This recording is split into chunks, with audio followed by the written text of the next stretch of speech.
All right, so the first 5 minutes I've been lost to history, but that's okay. So we'll continue with our Beaujolais presentation Okay. with Joe Villa. All right. Again, welcome, guys. We're going to be looking at Beaujolais today, and what we're going to be doing is talking about Nouveau, the new wine. And because of limited availability this year in the number of different Nouveaux, I thought it'd be interesting if we just talked about the Beaujolais region as well, just to kind of bring things into perspective. Nouveau is pretty much the new wine. It's the new taste of the vintage. The three wines that were selected today, I picked obviously the 2021, let you have that. 2021, because it is the new vintage. And that's the George Duboeuf. And then also the Chateau d'Emering, Beaujolais Village VLV. I have it as VV, it's just shorter. And then that's the 2020. And then the last one, not everyone would know this is even Beaujolais, is Chateau de Jacques Morgon. And we're going to talk about these different levels of Beaujolais, Beaujolais Village, and then the 10 different villages or crus within Beaujolais. Morgon is one of those crus. So we're just kind of the bullseye thing we like to talk about. But our first wine we're going to be looking at or tasting is Beaujolais Nouveau. If you haven't opened it, pour yourself a tall glass. Hopefully you chilled these a little bit. We don't want them ice cold, but Nouveau is nice, especially if it has just a little chill to it, because it is pretty much just barely fermented grape juice. Some images and I love the George Duboeuf, the flower labels every year. Last year, we didn't get the national label. There was a label contest, and we got the label winner for Pennsylvania. This is the national winner, so we all got the same thing. There's the Emering, and then, of course, the Morgon. When I point out the Morgon, just so you know, that's a Louis Jadot wine, and if anyone knows Louis Jadot, we don't see any Jadot markings on the front of that. That's because Jadot owns the chateau, and they use the fruit here, but the chateau itself is still up and running and operating. Jadot just kind of runs the property. Here again, here's the label that won the George Duboeuf label this year. It's a contest they run every year. She, I believe, won, I'm not positive, she was in, I think, the top 10 last year, but she didn't win. This year, she's number one. And of course, there's For the Love of Flowers. If you ever get a chance to check that out, look into the George Duboeuf label contest, because the artist, the artwork is really pretty neat.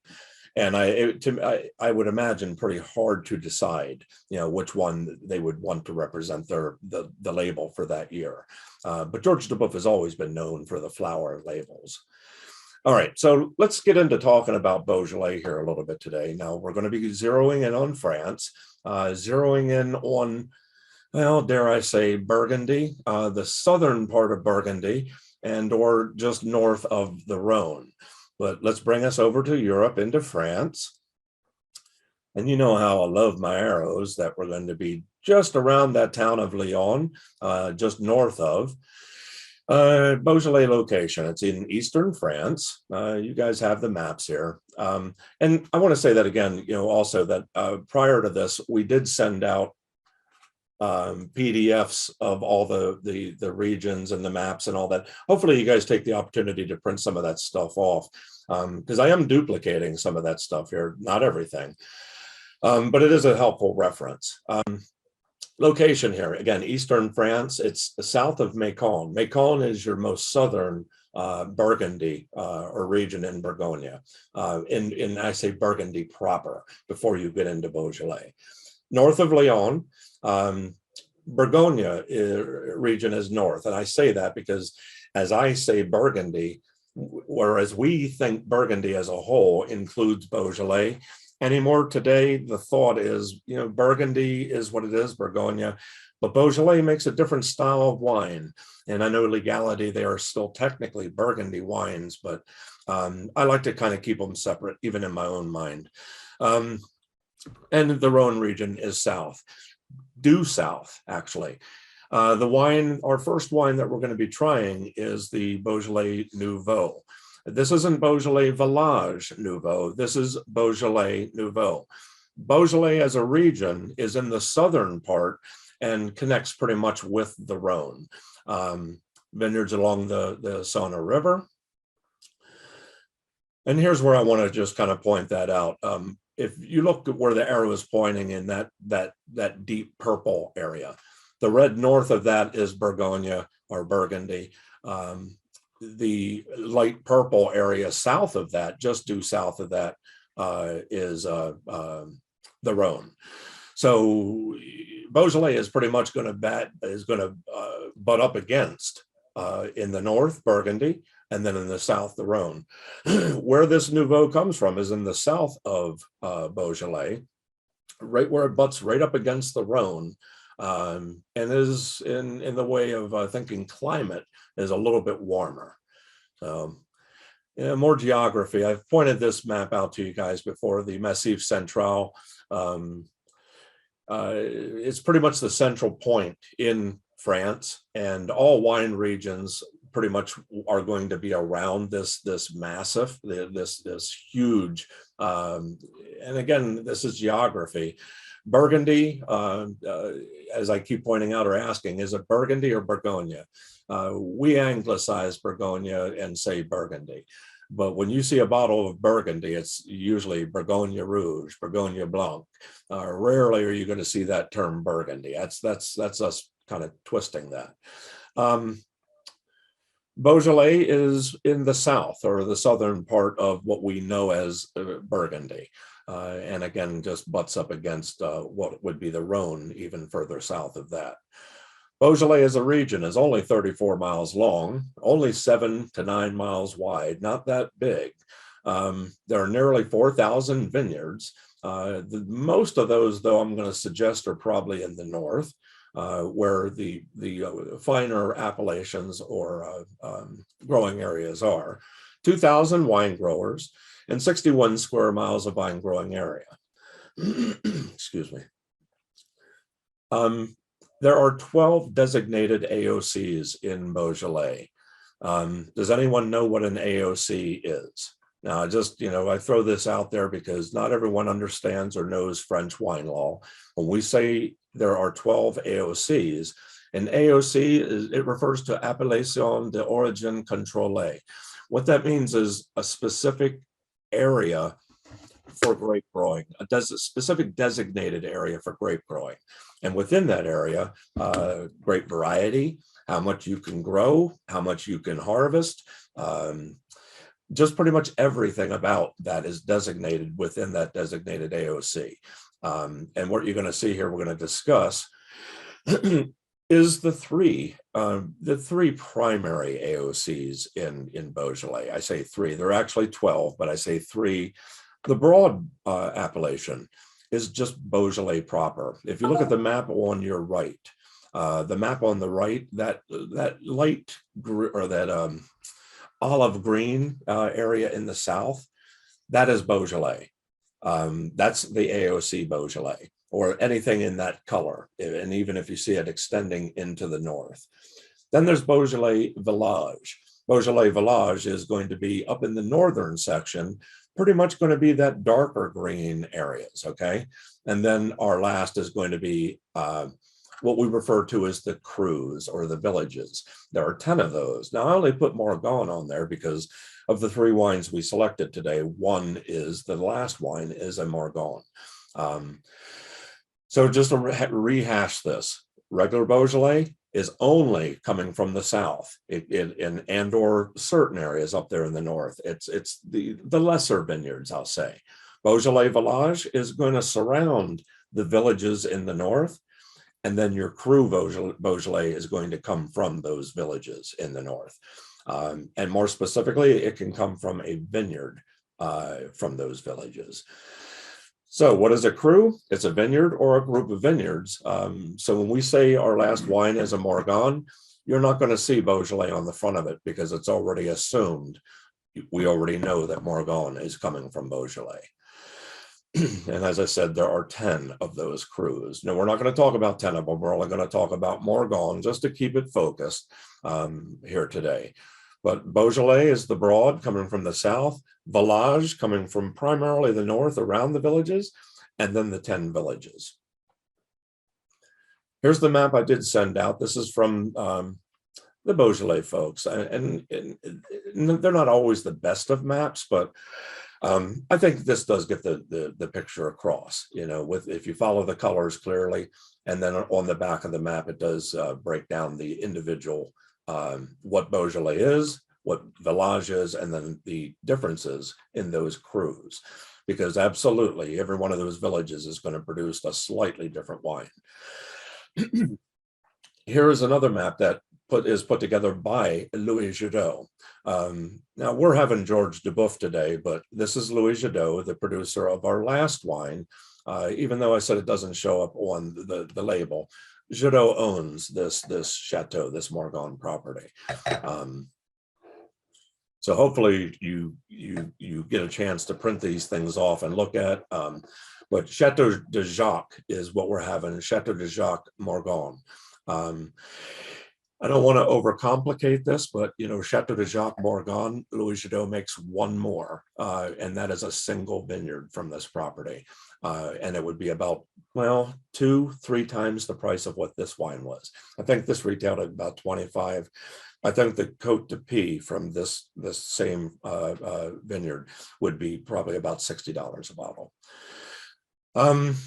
Let's again keep it on the bottom here. Has anyone tasted the Nouveau yet? Please do. If you haven't tasted Nouveau, put it in your glass, drink it up.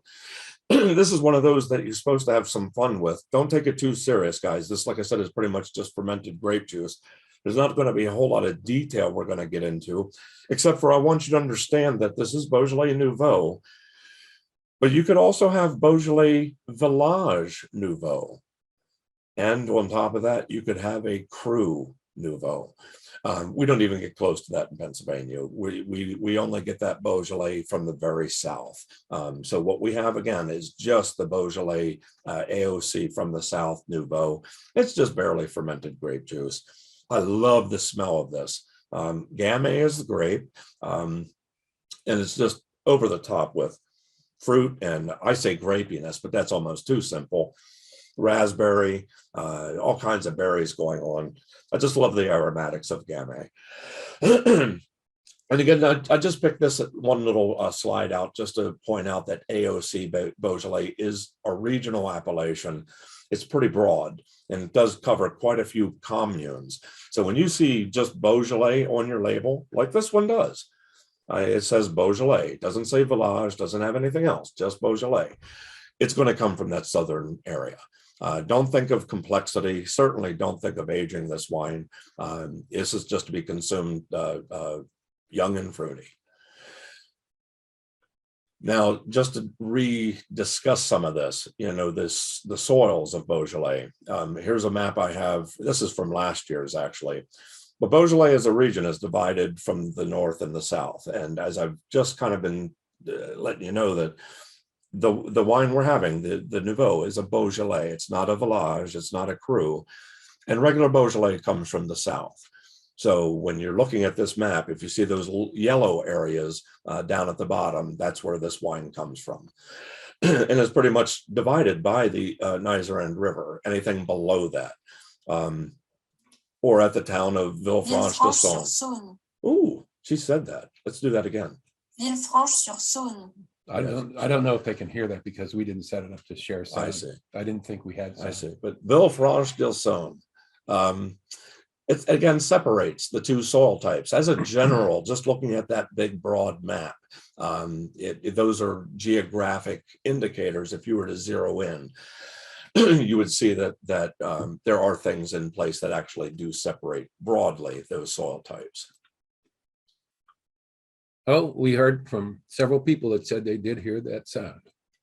Oh, they got the sound. Excellent. Good. Then we're on. Okay. Okay, let's continue. And as I said, you know, as the soil types are distinctly different, I think you're going to have two distinctly different wines. Generally the soil in the south is going to produce more of a fruitly wine.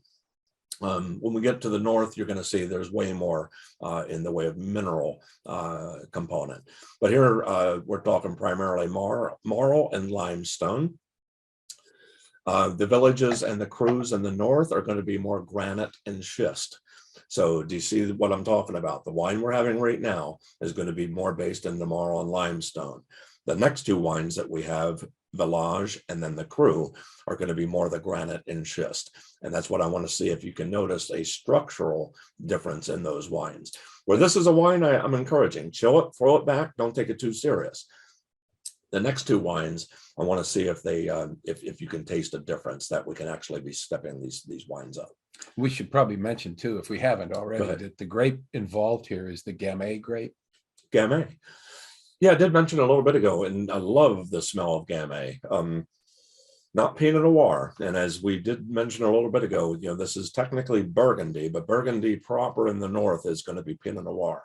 When we're talking about Beaujolais, even though it's really technically Burgundy, I want to just keep it separate because this wine really is different than the Pinot Noirs in the north. So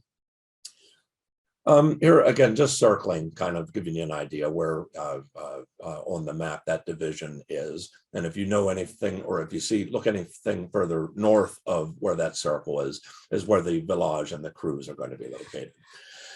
Climate is semi-continental, and this depends really where you're at. I want you to think the north of Beaujolais is probably going to be a little cooler. The south of Beaujolais might have more of a Mediterranean influence, again, butting up against the Rhone. It's semi-continental. Region experiences all four seasons. The month of Beaujolais protects from the winds, and this goes back to talking about the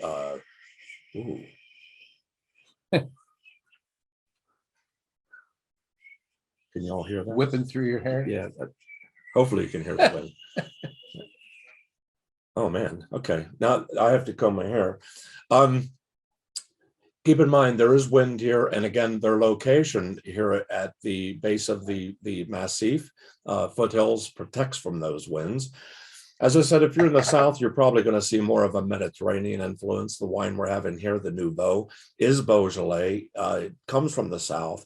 It generally is warmer, and the grapes coming from this area, specifically in Beaujolais, are going to be a little riper and a little bit more fruitly, if you will. Summers are warm and dry. Again, there's a much greater ripening potential here than Burgundy, just because of that Mediterranean influence. Gamay is very susceptible, though, to gray rot. And we can talk about rots all day long. Actually, we should do a class someday, probably on just the different rots that are out there and how they different areas overcome them. I don't like chemicals, guys. So when it comes to these wines, we want to think that they're using techniques in the vineyard for, again, management to offset some of these things. And canopy management is one of those. What that means is they have to go through the vineyard regularly and pluck leaves, making sure that the sunshine gets in there. If they don't have proper breezes, again, making sure that these molds don't grow. But pretty much everything in France that I've studied is very sustainable. I don't know that they have to market themselves as being, low chemical. I think they kind of go with, we try to grow grapes as natural as possible. We have a comment here from Christine Williams. She said she got a bottle of Gamay because she was unable to find Beaujolais in where she lives. Oh, well, nothing wrong with that. Yeah, because again, Gamay is still the solid grape, but the Nouveau that we're having is just a lot more fruitly juicier than what you're having, but it's still in the same vein. If you like Gamay, it's going to have those same core flavors. Okay. Again, grape varieties, talking about Gamay Noir. This is the red grape that's allowed here in Beaujolais. No other red grape. There's no Pinot Noir allowed in my Beaujolais.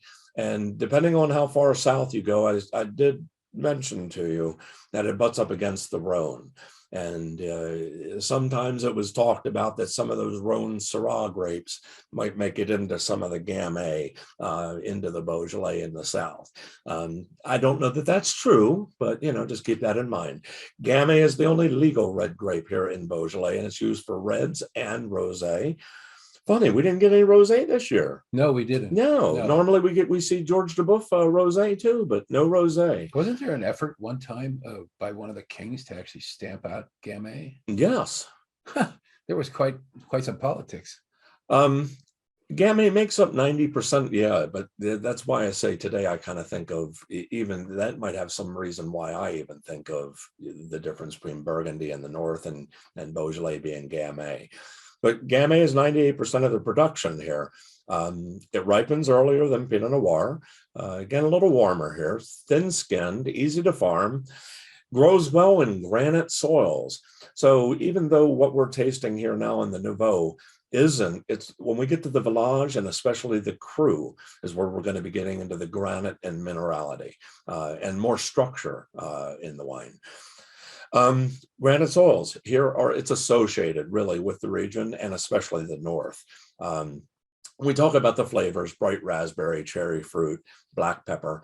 And I have to joke about that black pepper because depending on where you're at, I think I mentioned years ago, I could almost taste Syrah in my Gamay, depending on how close it was to the Rhone. And if Syrah can have that note of, especially cool climate Syrah, can have really pronounced black pepper notes. It really it doesn't come from Gamay that much. And anyway, does anyone know what variety is used for Beaujolais Blanc, even though I already have it up there? Chardonnay. There are only two grapes allowed in Beaujolais. One for the red is Gamay. And if you ever see a bottle of white Beaujolais, it is indeed Chardonnay. The wines are unoaked, usually stainless steel. It's rare to see Beaujolais Blanc anymore. But if you do, don't be afraid of it. It isn't white Gamay. It is indeed Chardonnay, and usually stainless steel. Actually, last year we had two on our shelves. Oh, did you? Mm-hmm. It's so close to Macon in the north, and it's very close in style to Macon, and that's why I like these wines, because they're also affordable. I just wish we could find more of them on our shelves. Yeah, I'm going to keep beating that up all day long, because to me, selection on the shelf is everything. It should be. A little bit of Beaujolais history. The Romans were the first to plant the vines thousands of years ago here. Bruy. This is actually one of the Crus, one of those villages one of the 10 villages. And this was named after Brulius, again, an army lieutenant. Julianas. This is another one of the Crus, one of the 10 towns, one of the 10 super wines of Beaujolais, named after Julius Caesar. 7th century through the Middle Ages, Benedictine monks cultivated the vineyards here. 10th century, it was ruled by the Dukes of Beaujeu, and there's a town of Beaujeu. There is where the town gets its name, and it's located between Macon and Lyon. Oh, my fancy little pictures. As I keep saying, the reputation here, though, has been less prestigious than that of Burgundy in the north, with Pinot Noir. But even their history has lended to that.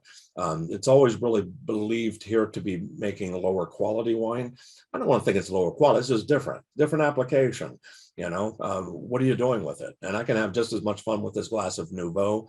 Wait till we get to the Village vines, and especially the Morgon, because again, there are really structural differences that really put those wines closer to Burgundy or Pinot Noir. This is what Marty was alluding to. 1395, Philip the Bold, the Duke of Burgundy, he outlawed Gamay.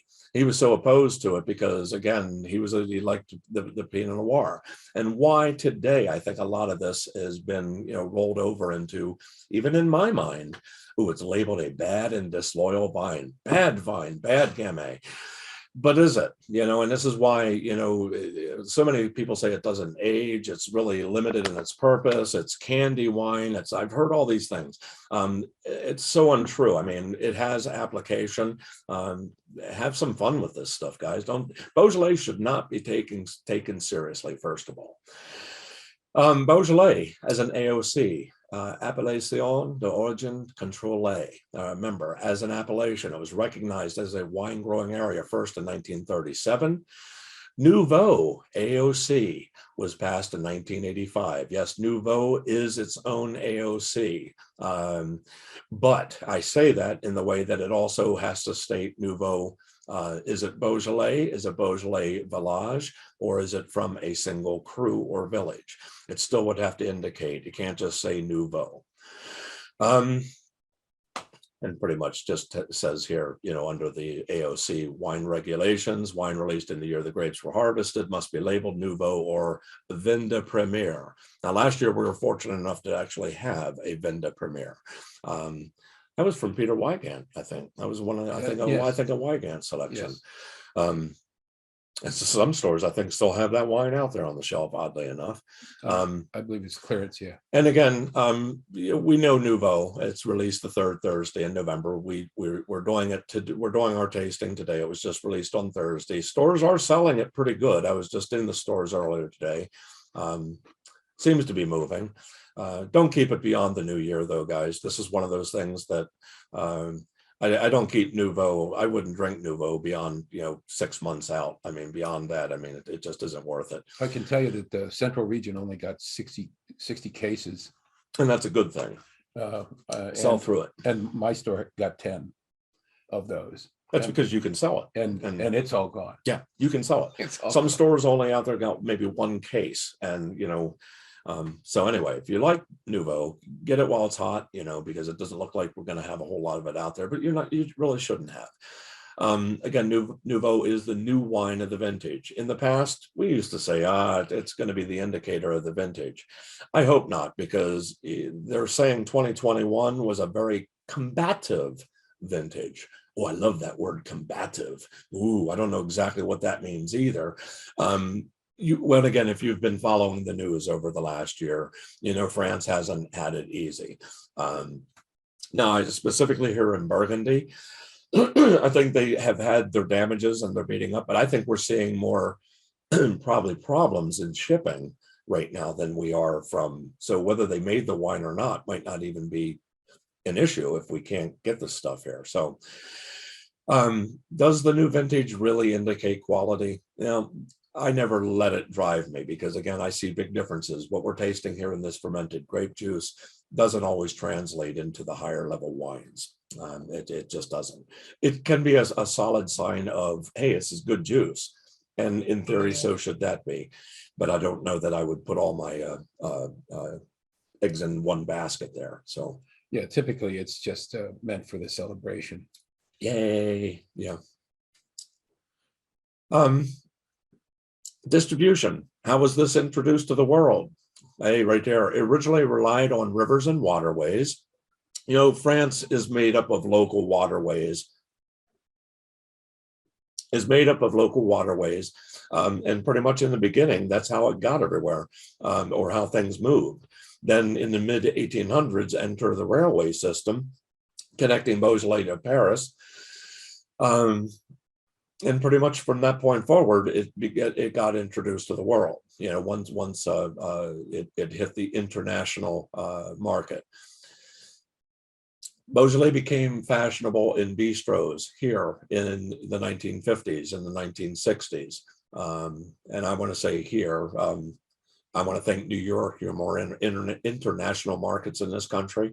And we can thank that guy right there, George Duboff. Now, George did pass. He passed away a couple years ago. Where are we at here? I think it was only last year, wasn't it? Yeah, it wasn't. I'm not positive. I thought it was a couple years ago, but okay. Yeah. Either way, he's not with us any longer. But he was the guy pretty much responsible for bringing all this Nouveau to us. Nouveau this year isn't as popular. The news of it. We used to have big events, even in our area here around Harrisburg, Harrisburg Hilton, the racetrack, over in Hershey. There would be big tasting events on release day. And it wouldn't be just for the consumer. A lot of that was restaurant driven, to get the restaurants out there and to make people aware that Nouveau is available. I think too, it's probably got something to do with the pandemic, I'm going to hope that it'll come back around again, that the excitement will be there. But I have to believe some of it's to do with our Pennsylvania market too. The changes that are happening in Harrisburg. So yeah, Gotcha. that's all. It's all political. Yes, every bit of it. Nouveau, easy drinkability due to the process. We're going to talk just briefly about this method called carbonic maceration. It involves Beaujolais and especially the Nouveau. It's also known as whole berry fermentation. And anytime you see whole berry fermentation associated with anything, I want you to think of fruitliness. I want you to think of really in your face. It's going to be, well, it's going to have fruit. Traditional fermentation, alcohol created. Let's see here, techniques preserves fresh fruity quality without extra bitter tannins from skins. And that's showing here absolutely. Manual harvests only. Carbonic maceration. Now this is one that, to go through this. When they load the grapes, whole bunches and stems are loaded into an airtight tank. And it's what we call an anaerobic environment. It's pretty much airtight, it's sealed tight. Within that, the weight of the grapes are going to crush those grapes at the bottom. The juice that is expelled from those grapes, the sugar in those juices are going to interact with natural yeast on the grapes. You're going to start a small fermentation. Within that, alcohol is going to be created, as well as a small amount of carbon dioxide. So when you have that little bit of carbon dioxide, you get, and it's in a sealed environment. The fermenter, it's totally saturated with carbon dioxide, no oxygen. Enzymes trigger intercellular fermentation inside the berries. 2% alcohols, the berries pop, and then the CO2 is then released out of the berries. It's a real basic fermentation, and I want to say it really is only affecting only the berries at the top and the middle, simply because of that environment. 1 to 3 weeks depends on the ripeness, and yeah, and I have it here. Beaujolais is actually a semi-carbonic method because, again, it's really only affecting those grapes at the top and the middle, and it's free run. It's just basically free run fermented juice. Temperatures here are controlled throughout the process, and we want to keep things on the cool side. And again, keep in mind, guys, this is why you have all that fresh fruit. If not, have you ever smelled or tasted bubblegum or banana in your Nouveau? This has always been an issue of mine tasting Nouveau, because what I'm tasting here, guys, is pretty good. I'm not getting... And I'd like to hear from you if you're getting banana or bubblegum out of this. Now, I say bubblegum literally, not in the way that it's candied or it's fruitly or anything like that. I mean, if you're not smelling banana or bubblegum, then this is pretty solid Gamay. And right now, what I'm smelling here is right on. I'm not getting any of the flaws. And yes, there have been years that it smells like a rotting banana in your Beaujolais. Okay, you would know it, and I'm not getting it here. There's a lovely picture of some Gamay fermenting, and this was our time to taste the Nouveau, but we've been tasting Nouveau. And there's the date of George Duboeuf. This is his Nouveau, and yes, it was January 4th of last year. Okay, early this year, last year. So 33 to 2020, it was George Duboeuf. Here's the data sheet. I love sending these out, but I don't know how much this is really going to tell you. It's pretty simple stuff.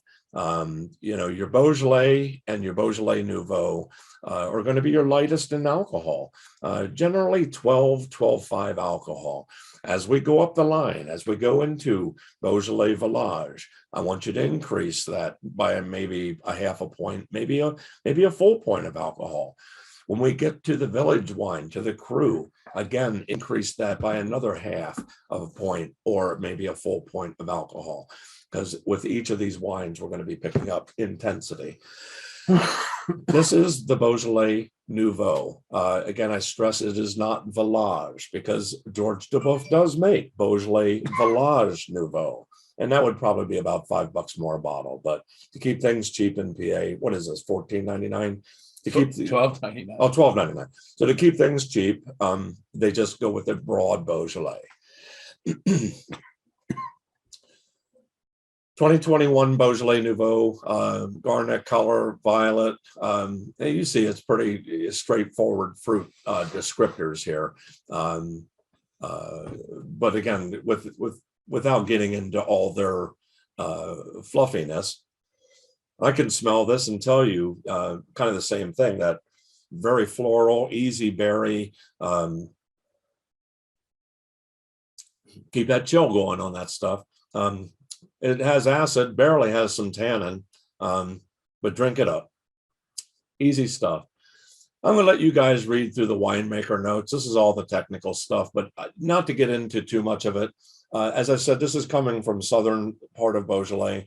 So you're talking more fruitly wine where sand and clay and limestone and schist, that's going to be your primary soil. The next two wines are going to be more, a little bit more solid, more powerful, if you will. And because this also sees more of that carbonic maceration here in Nouveau. So where it's grown, how it's made, and not to mention this is really the first taste of the vintage, is as fruity as it's going to get. What else do I want to say here on something? I thought I seen something on there. About the temperature? No, I think that was it. Okay. You guys have any questions on these, let me know. And hopefully you print off these data sheets so you can check them out then too. Again, I say this wine's pretty, it wasn't about the stainless steels. It was pretty straightforward. This wine isn't going to see any wood, no oak. And again, just barely fermented alcohol and put in a bottle and gotten out to market. Serve this wine chilled, pair it with light appetizers, cheeses. I wish I had some of this stuff here, Marty. You know what? Oh, that was busted on something. Oh, thank you, Laura. Thank you. Thank you. All right. She knows who it is. All right. George Duboeuf, as we know, as a company, was created back in '64. That also started the date of his wine merchant business. George Duboeuf and Louis Jadot, these are what we call negociants. These are big companies that pretty much buy, in theory, the best of fruit and then make the wines from those appellations or those areas. So George Duboeuf, started as a wine merchant business. In that they do the selecting, they do the bottling, selling fine French wines from Beaujolais and Mâconnais. That is George Duboeuf. If you ever go out and see the flower labels, he's pretty much focusing on those areas. Oh, it'd be time to taste a new wine, Martissimo. Okay. Would you like to pour yourself? Yeah, let me. So we're going to be doing the Chateau de Emerang, Beaujolais Village Vielvin, Old Vines. I'll let you take that, and then I will continue that. So just keep this in mind, guys. If you're pouring this wine as well, the difference, again, the first wine we had comes from the south of Beaujolais. And really didn't see any aging at all. It was barely fermented. Now this area shifts. This is village or villages. It's coming from more the north and coming from around those 10 villages. But again, is coming from the north, and they claim the vines to be a little bit older here. Older than what? I don't know. Now, to be called old vines, I think there is a 30-year minimum in France to be called an old vine. And again, that could vary per region. I'm not positive. Don't hold my feet to the fire on that one. If you have this wine, you need to take that out and pour it, remember? Oh, that's why they're all joking. Oh, yeah. Yeah, that one. So I'm going to continue on here. Keep this in mind. This is a Beaujolais Village, as I said, comes from the north. This is located from around those Cru areas. There are 10 of those villages. This wine comes from municipalities adjoining a few of those. Jolianas, Chanas, Fleury. Those are villages up in the north. Cultivation of the vines here date back to the 14th century. Vines in the family since 1959. Now, I want to stress something. I didn't have a data sheet on this wine. They proudly stress from this winery, they don't do data sheets. They don't do winery labels. They don't do fluff. They just make good wine. So I have to appreciate that. But unfortunately, I was limited in how much detail I could give you guys on how they made this wine or where it came from. Sorry, I'm going to just take a second here. I'm going to smell this and taste this too. Definitely a different animal. This isn't the Nouveau that we just had. Wow. I'm going to taste that. I'm going to let that sit and think, and we're going to move on and we'll revisit that. Again, vineyards located on hillsides with southeast exposures. Average altitude 350 meters, mainly sandy soils of granite origin. So as I said, this is villages. It isn't coming from one of the villages. It's coming from just outside. So this is going to have that blend. You're going to start to see some more of the granite in the soils here. Yeah, I popped this on here because earlier we talked just briefly about Beaujolais. This is Beaujolais Village. And Beaujolais Village, as I said, is the area surrounding the 10 Beaujolais crus in the north. So in theory, you know, the wine in the south is going to be really fruity. Beaujolais Village is going to pick things up a little bit more structurally and with intensity. Again, tell me if this isn't different wine. Now, I know it's not Nouveau, but we're really getting into a different area here. And that's what I wanted to point out. The south of Beaujolais and the north of Beaujolais, in my opinion, are really distinctly different wines. I love this aroma, Joe. Yeah, this one isn't as grapey. It isn't as fruity as the last one. And it certainly is picking up more in those deep blackberry, richer wine.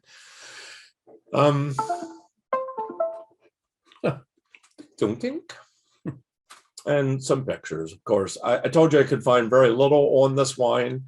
Now, you do the math on this, guys, because I wonder if we didn't buy the entire production of this. Because he claims to have only 13 hectares of Gamay for this wine, which he also makes Nouveau. He makes Beaujolais Village. He makes the new Beaujolais Village Nouveau and the Beaujolais Village, which we're having here now, and a rosé that he makes from 13 hectares. Now, what's a hectare? 2.5? 2.5, So do the math. 32, 33 acres. How many cases would that come in? I've probably seen more of that in the Lemoyne liquor store. So it's kind of weird how that works. The math just doesn't equate to me when they say, here's how much he has planted. And then we're probably buying more than that here in the state of Pennsylvania, you know, in for what they're claiming. Yeah, silly me for doing math. And again, you see the breakdown here. Very little is he growing. Julianas has a little Gamay, and then Chardonnay for the Beaujolais Blanc. Very little. Then wine growers, 3 generations, high quality grapes. This is the little things that they had that I could find. They claim to have many old vines with a minimum age of 40 years. Couldn't get anything more specific than that, you know, and it kills me because, you know, anything that claims old vines, I want to know, you know, and I do have more respect for the French law if they tell me what it is, you know. Let's see, choice of plants, pruning, and manure. I had to put that on there, that they choose their own manure. That's how they can keep, you know, good control of their grapes here.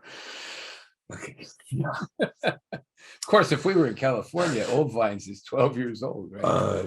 Is it? I've seen Zinfandel from California. Yeah. Old vines. I've been stuck in Lodi many times. Yeah, right.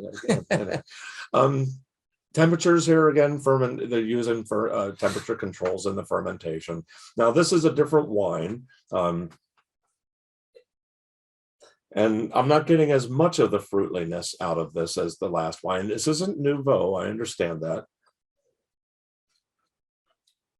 But still, there's something more going on here, and I wonder if they didn't even use, where normally in temperature control, they're going to use stainless steel.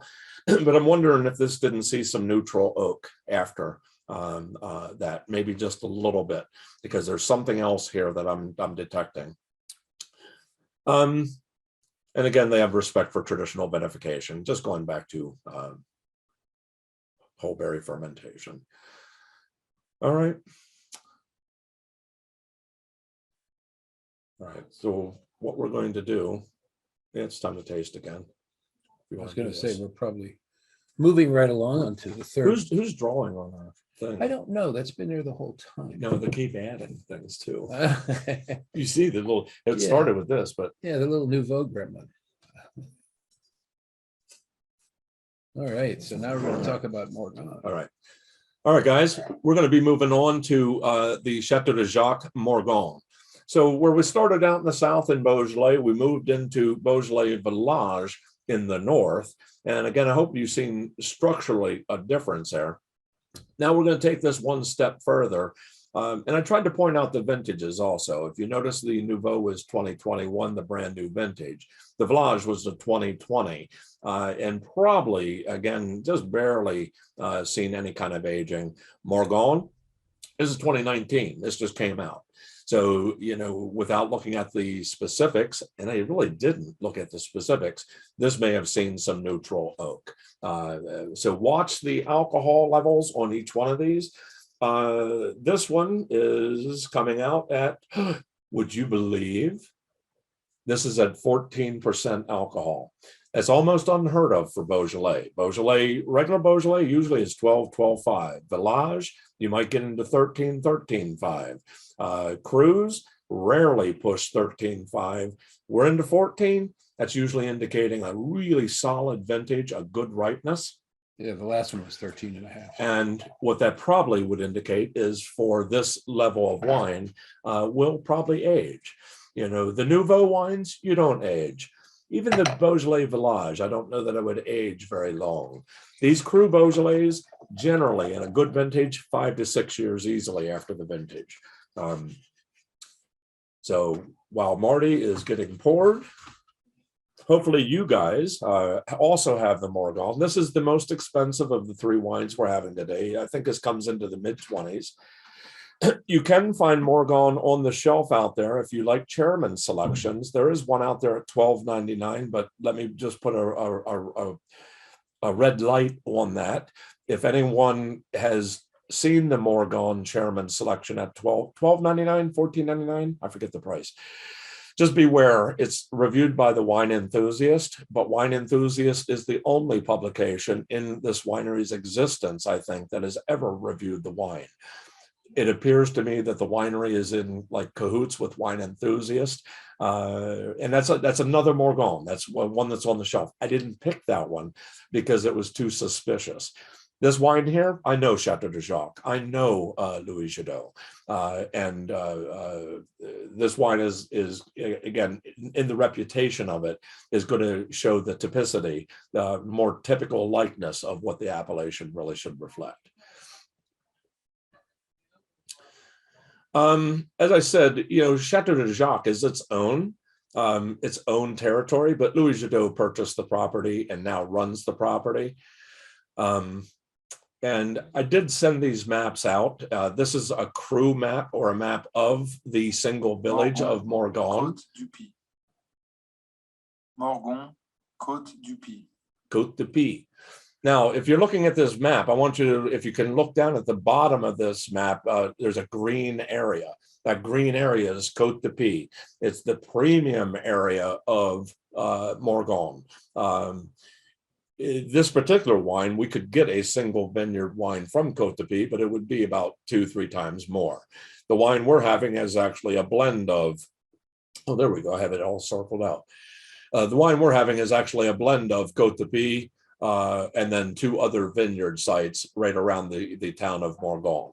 So when we're tasting this, it's just not all Côte du Py, but it is still, this is going to be pretty solid wine. And that's where I'm trying to zero in on that map.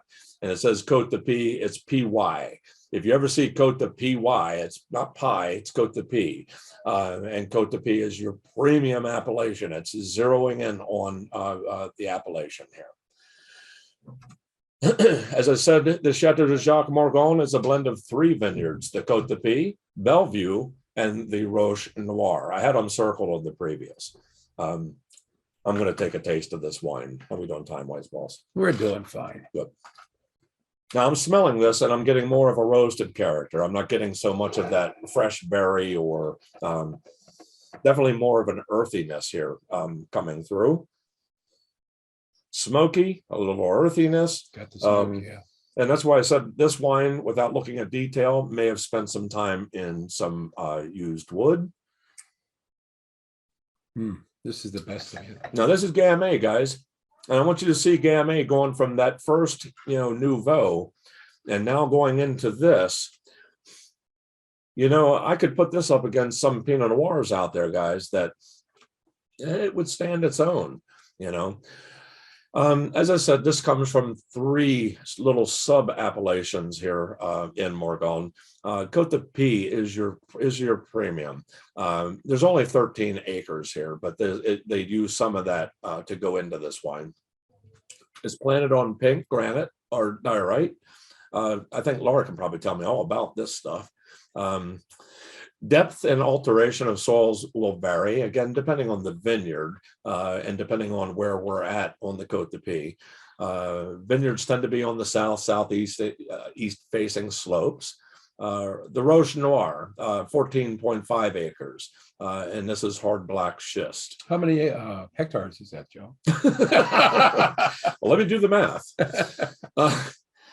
And then Bellevue, I tried to find something on the Bellevue vineyard, but couldn't. I found the Bellevue vineyard, just I couldn't find how many acres that they're using, or it's actually an estate there, and they're probably buying some of the grapes from the Bellevue estate. The vines here are 30 to 60 years old, and again, I'm tasting something a little richer. Vines are trained in a goblet fashion. What does that mean? A goblet fashion. Well, guys, if you know out there, if you've looked at even like of our here in Pennsylvania, how we train possibly on wires, goblets are usually going to be lower to the ground in rounder form. Again, for weather purposes. Remember that hard, strong winds that we have. We don't want to lose the grapes. So how they grow the grapes is important. The wines here are produced really on 3 appellation levels. We talked about the Beaujolais Village, and then the Cru. In this case, what they do is, they start really at the very top. They make their Côte de Pie wine from a single vineyard. What they don't use in that single vineyard goes into the Côte de Pie. What doesn't go into the Côte de Pie goes into this wine, the Morgon, which includes Côte de Pie. What doesn't go into that then rolls into Village, and what doesn't go into Village goes into Beaujolais. The point of that is it's the Ripley system. In theory, you're rolling things downhill, your better wines. It's supplementing the wines that are grown in other areas to step up the quality of lower areas. Again, I put this green practices on there. They have it. Everyone for the most part, anyone of any quality or reputation in France, for the most part, they're all using sustainable viticulture anymore. It minimizes. How should I say it? Would you believe there's some places in this world that actually can grow grapes naturally? All right. See, I stress that because not everywhere, California, not everywhere in this world can do that naturally without having to, manipulate or help things along or make it right if nature didn't do it right. What I'm talking about is sometimes it's just better, I think, to go with just natural growing. And that's what I see a lot of with these French wines. If it doesn't say Fat Bastard on the front, for the most part, I have some faith in that French wine. Yeah, I'm not a big critter wine fan. So, all right. And just more information on your, the Chateau de Jacques Morgon, schist, layered granite. It says here, like Moulin au Vent, Morgon soil is rich in manganese. It bonds with true plant matter in the soil to lend the wine's density and vigor. And that's what I want you to taste here. Density and vigor. If you can taste density and vigor. It's a beefier wine. It has, I call it structure. I call it backbone. The ability to maybe carry this wine a few years and develop, and not necessarily get better. Well, maybe. Sometimes a wine, this is as good as it's going to get. You know, aging it isn't going to make it any better. Aging it sometimes is just going to soften our tannins. And in disjointed wines, they might come together. But I think this wine's just it's jamming for me right now. I mean, let's see here, 65 acres, 100% Gamay. I was trying to see if it gave us any production methods here. I don't see any real notes on that. So you guys have this tasting sheet out there as well. You know, everything here is going to be picked and sorted by hand. This is all hands-on stuff, guys. Grapes made over the course of 3 or 4 weeks. Punch down, trying to get to any beef here. There we go. 10 months in concrete and in oak. There we go. So there it is. So when you see a concrete tank, if anyone has any questions about concrete, don't think of cement and yucky.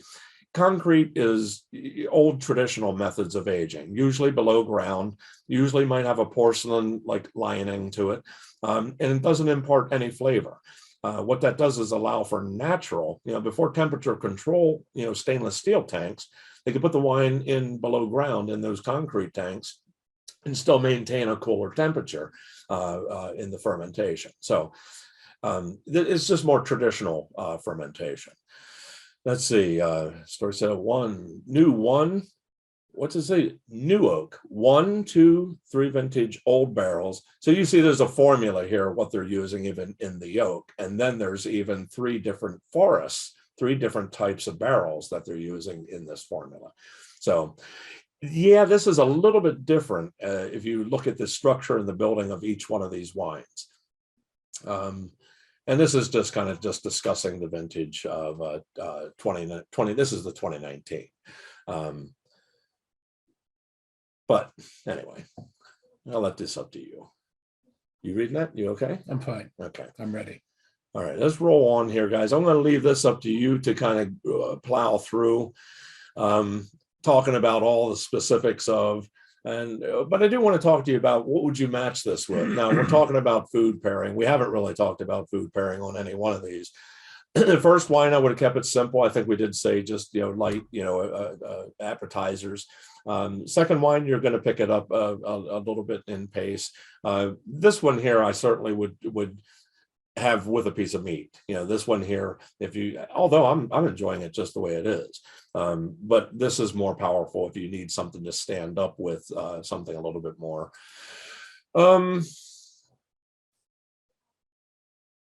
out there. And, you know, the food pairings, don't forget Thanksgiving, you know, it's right around the corner. And you have 3 distinctly different wines here, guys, you know, for red wine pairing with Thanksgiving. If you like the light and fruitly, or do you think that the VWT, the Village, or the Cru, you know, again, 3 distinctly different wines, and I could pair all 3 of these with just our simple roast turkey at home. But think of anything, you know, when we talk about fish, think of grilling, you know, stepping up the flavor, grilled chicken, smoked tuna. This one would be good with smoked tuna. Okay. Burgers, you know, keep it simple, guys, you know, especially the Nouveau, you know, that just slug it back and don't take it too serious. Pizza and just easy stuff. So, where are we at here? Oh my goodness. And always keep in mind, guys, we're using, you know, I use really, I think, good references. Get out there and check out these websites, because I can only, you know, cherry pick and put so many things out there. But you would be amazed that if you want to know about and see each one of these maps, Beaujolais Village, all 10 of those villages and their vineyards. I'm telling you, if you want to know soils and all that, it's all there. Just depends on how deep you want to dig. we want to keep it kind of light here. You know, I say light because the biggest thing I'd like you to walk away with today is just having a broad understanding of the geography of Beaujolais. The South being a little warmer, broader, probably where most of your Nouveau is going to come from. The North is where your villages are. So you'll probably see more village wine out there. And then if you're lucky, then you might be able to find the 10 villages themselves. And we do have the Morgon here. So with that, I think that kind of covers my part of the show. And keep in mind, we do have some other things coming up, but I'll turn it over to Marty. So I just want to remind everybody, when Joe says, I'll leave it up to you.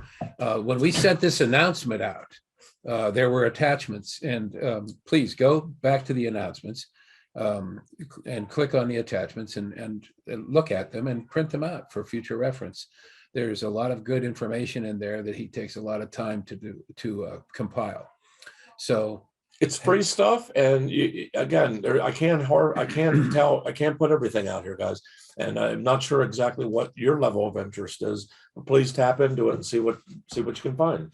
So what we're going to do now is that concludes this portion for the for today's Beaujolais program, but and it's again sponsored by the Pennsylvania Wine Society on behalf of the Pennsylvania Wine Society, and certainly go to our website, Pennsylvania. It's pawinesociety.org, and learn more about us if you aren't already a member or don't already know about us. In the meantime, questions and answers. And now I put my glasses on. There you go. We got to see this. I see some familiar faces and names. Yeah.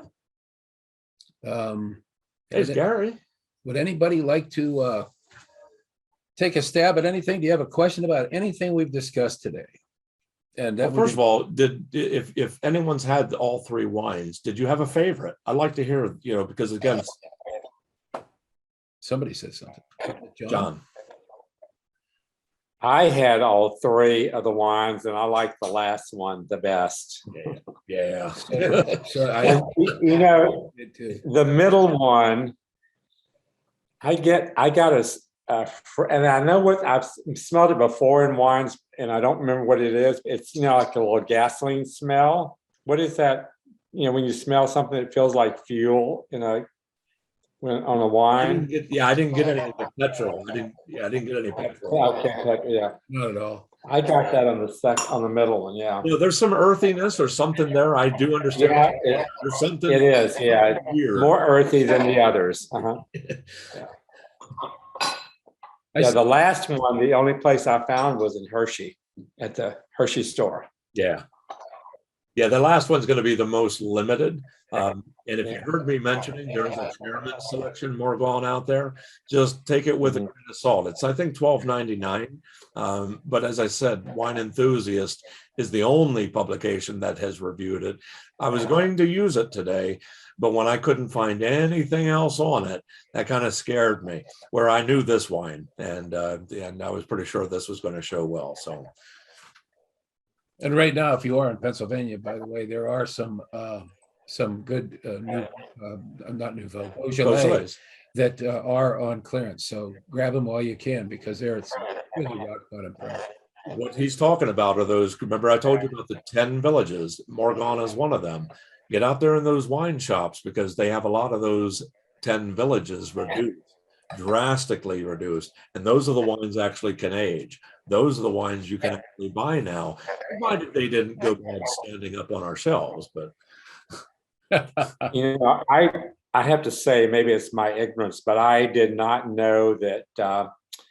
So when I went over to the wine store and I got the new one, the one that just released, I didn't realize that Beaujolais, you could buy different years of it. That there was I didn't realize that there was other vintages other than just the new one. Nouveau is totally different from just regular Beaujolais. Yeah. So I was talking to Nate at the wine store, and he was telling me that they carry other Beaujolais. Yeah. But it's the Beaujolais Nouveau is just a different one. It's just a brand new one. That's it. Yeah. Yeah, and the Nouveau that you're having right now, John, like I said, you don't want to see that. You don't want to see that on the shelf after the new year. Yeah, that 2021 you're tasting now should probably be exhausted and sold out. Yeah. Now the other Beaujolais, they're different animals and they can actually be on the shelf. And yeah, I appreciate it because I've learned a lot about it this time from this session. good, good. Anyone else? Anyone else? Any comments? Yeah, I don't think we had any dogs here. I think all three wines were solid wines, just distinctly different. You just pick what you like. So, Irene, down in Georgia, ooh, you what did you find down there? Did you find a Nouveau or a Gamay or a Beaujolais or what? Yes, so I Oh, you muted yourself. you muted yourself, Irene. sorry. Okay, hold on. Okay, I got the George DuPont. I got the Beaujolais Villages, okay, but not the Domain. I got the Louis Jourdain one the Okay. same year. And on Thursday, which I think was my favorite, I got the Louis Jourdain Beaujolais Nouveau, actually. Yeah. So it was real fun. And what I really liked about that one on Thursday was when you opened it up, there was just this incredible aroma that popped out right away. And it went away, but it was really good. And maybe I liked it the best because it was Thursday. So that was it. Oh no, So that's the only one I didn't have, I did get the bottle of the Cru Morgan, but I haven't opened it yet. okay. So, yeah. That's going to be a different So wine. hopefully you understood that. But it was very young and fresh. It was, I guess I don't really know what the difference is between a Beaujolais Villages, like say, and the Nouveau. What's the difference then? Well, your Nouveau is the freshest. You just said it. It's just barely fermented grape juice, where the Villages is going to be a wine that's already been aged a little bit, if you will, whether it be in cellar or bottle. Not to mention that the grapes were sourced Oh yeah, specifically. yeah, it's a little bit different in that regard as well. But Village should be a little bit beefier, a little bit more than Nouveau is just, again, chill it, drink it, don't take it serious. Village is a little bit more serious. If you get to the Morgon, you're going to see it's the most serious of the three. It's just three different levels. Yeah, just think of it this way: the Nouveau is fruity, fresh, and juicy, and is made with a specific process, the whole berry fermentation, and it's done that way to bring it to market within weeks of it being sold. So, and there's nothing in it to really hold it, to age it. There's no reason to age it. It's low in tannin, it's low. But I guess So, what's that? I guess my question is, well, the thing is that I had a Beaujolais Villages Nouveau. Okay. Oh, okay. They're 2021. Oh, okay. Yeah. We didn't get it. And then I had the George DuPont Beaujolais Nouveau, and they were very different. Yeah, okay. I was surprised at the difference. So that's so outstanding. but they're both, I guess. Okay. Is it because of where the area, or because they're both 2021? Yes, it's distinctly different. The Beaujolais Village comes from the north. The Beaujolais comes from the south. So you have two different wines there, even though they're both reflecting Nouveau. They're the brand new vintage. One comes from the north and one, the Village is the north. Just the Beaujolais is the south. Absolutely. And I wish we had those wines here to show those differences. Yeah. And I mean, it was just, it was like night and day. It was, like you said, two different wines. So, A lot of people I want to say probably prefer the Beaujolais over Fun. the Village, simply because the Beaujolais is usually a little fruitier than the Village. The Village or the Villages usually has more structure, more tannin, maybe more earthiness, if you will. The plain Beaujolais coming from the south is probably is as simple as it gets. So Mhm. yeah, so that's interesting. Cool. Right. Well, thank you. It was fun. Thank you. Thank you. Anyone else? I see Sue Frederick. Hey, Sue. Christine, how was that Gamay? Where was that Gamay from, Christine? I bet it was from Virginia. Virginia? Is she there? She's there. She's muted. All right. Any other questions, guys?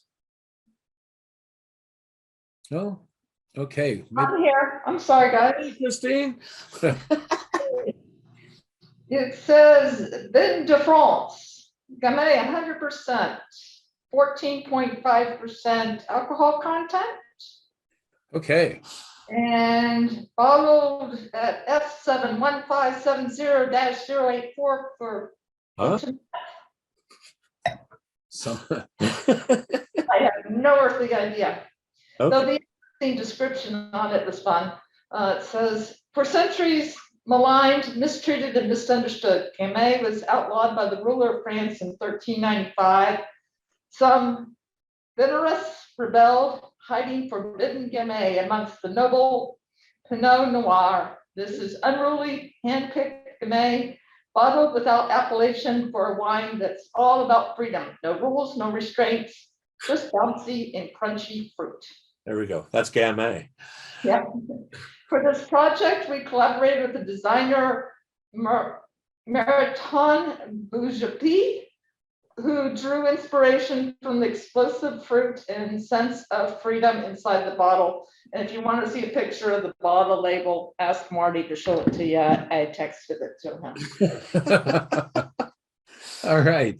And Liz Toller says she liked the Villages the best, but Dave, on the other hand, liked the Morgan the best. Yeah.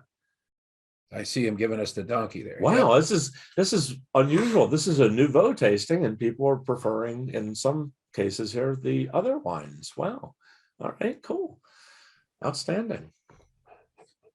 Yeah, I like them all. I see it. I like Gamay. So what you got? Anything else? Which one do you like, Sue? That's bad. Come on, man. Whatever Joe's pouring, right? He didn't leave me any wine. See, you had to go there, didn't you? Oh, see, man. I have a cocktail. Oh, see. A Beaujolais cocktail. Not quite. Oh, there's Christine. Oh, there's a picture now. Yeah. And no sound, but No there's sound. a Yeah, picture. well, you can't have everything. Can't do everything at once. That's what he just said. It's a problem. All right. Well, All right. if there's no further questions. What do we got coming up, boss? Oh, gosh, in 2 weeks, What do we have in 2 weeks?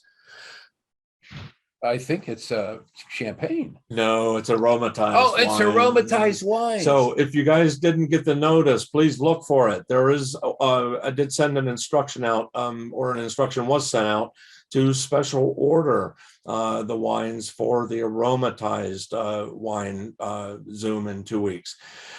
Aromatized wines, if you know vermouth, if you know that type of wine, we do not have a great selection available in Pennsylvania. We barely have vermouth. Is why I sent special order instructions out. Very simple. If you follow those directions, you can have any 1 or 2 or 3 of them sent to your local liquor store. Doesn't have to be a wine specialty store. It could be any liquor store. Just choose it, go online, order them.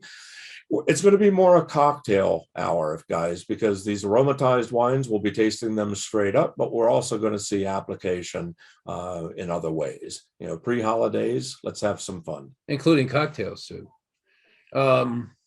So All right. So, and Liz shouts out a happy Thanksgiving to all, Yes, and a same great to you. presentation from Joe. Same Bye, to you Joe. guys. See ya. Thank you. Thank you, right. guys. We'll talk to you soon. Good night.